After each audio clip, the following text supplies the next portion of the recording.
Good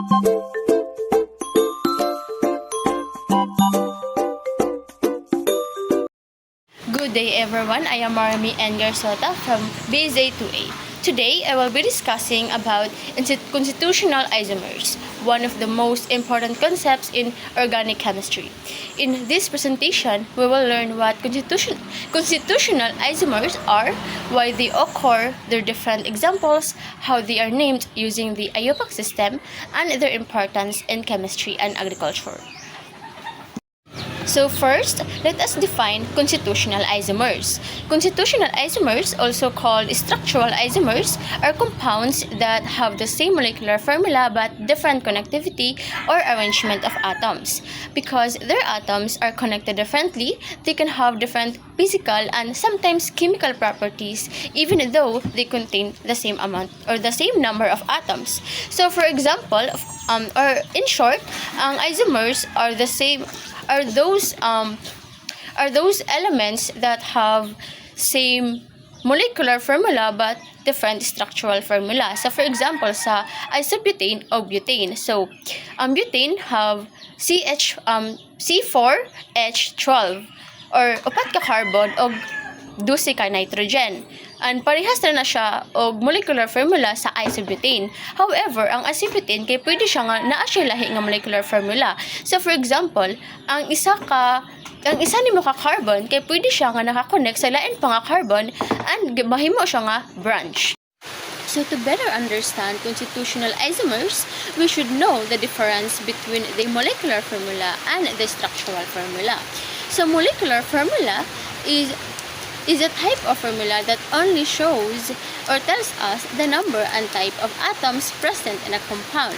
For example, C4H10 means the compound contains 4 carbon atoms and 10 hydrogen atoms. On the other hand, a structural formula shows exactly how those atoms are connected. Two compounds may have the same molecular formula but different structural formulas, making them constitutional isomers. So as you can see sa ato ang PPT, ang molecular formula is nakasimplified lang siya, C4H10. So upat ka carbon o pulo ka hydrogen. However, as you can see to our structural formula, it shows how the carbon connected to each other. So next slide is why constitutional isomers occur. So constitutional isomers occur because carbon is a unique element. Carbon can form 4 covalent bonds and can bond with other carbon atoms in many different ways. These carbon atoms can form straight chains or branch chains. As the number of carbon atoms increases, the number of possible constitutional isomers also increases. It means nga the more nga nagkataas ang number of atoms and number of carbons, the more pud nga magkataas or magkadaghan ang possible nga number of isomers.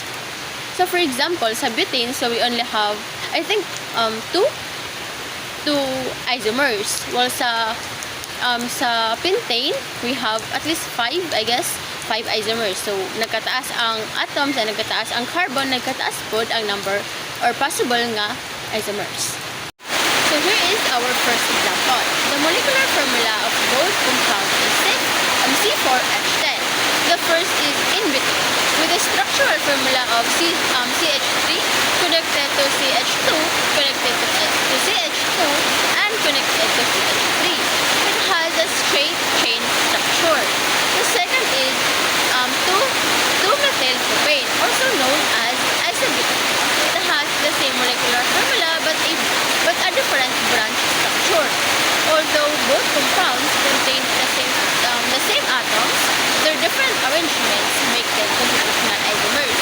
So as you can observe, sa ato ang N-butane, naka-straight chain lang siya ang iyahang upat ka carbon. However, sa ato ang isobutane, ang isa nga carbon is naka-connect na siya sa other carbon or ato ginatawag na branch. And since dahil sila o para sila og molecular formula, para sila og kadaghanon sa carbon or para sila kadaghanon sa atoms nga sa ilaha, pero different sila og arrangement sa ilang atoms, and that's what makes them constitutional isomers. So our next example is pentane. Pentane has a molecular formula of C5H12 or 5-carbon and 2 hydrogen. It has 3 constitutional isomers. The first is in pentane, which has straight chain. The second is methylbutane, which has 1 branch. And the third one is 2,2-dimethylpropane, also called neopentane, which has a highly branched structure.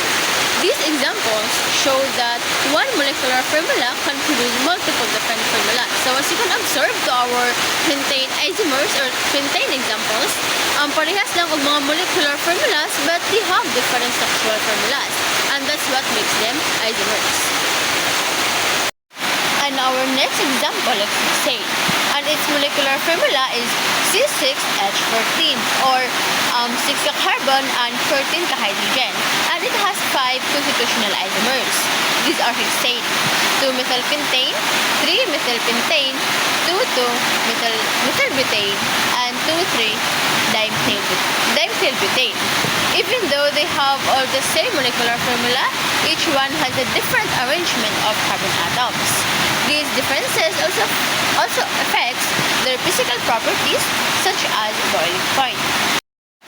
So let's proceed to carbon longest chain. So when naming organic compounds, the first step is to identify the longest continuous carbon chain. After that, we number the chain from the end nearest the branch, identify the substituents or branches, and assign them the lowest possible numbers.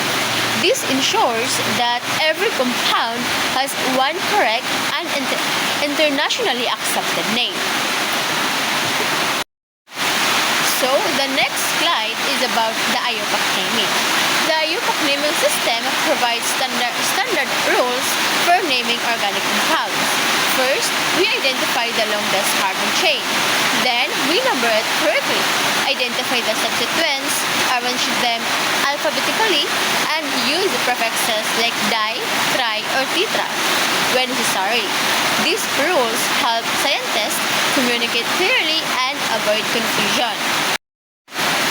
So, let's now talk about the physical and chemical properties of isomers. Although constitutional isomers have the same molecular formula, they can have different physical properties, just like what I have always said, including boiling point, melting point, density, and molecular shape. Their chemical properties are often similar because they contain the same functional group.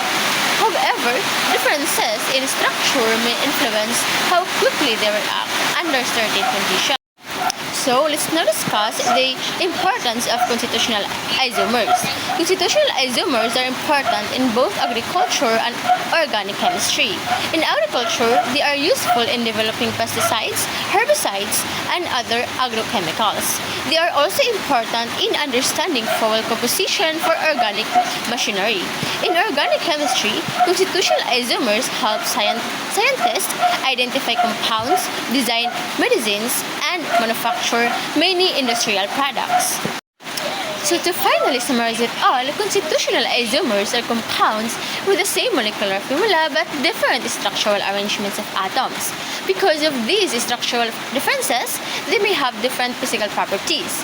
Understanding constitutional isomers helps us better understand organic chemistry and their applications in agriculture, medicine, and industry.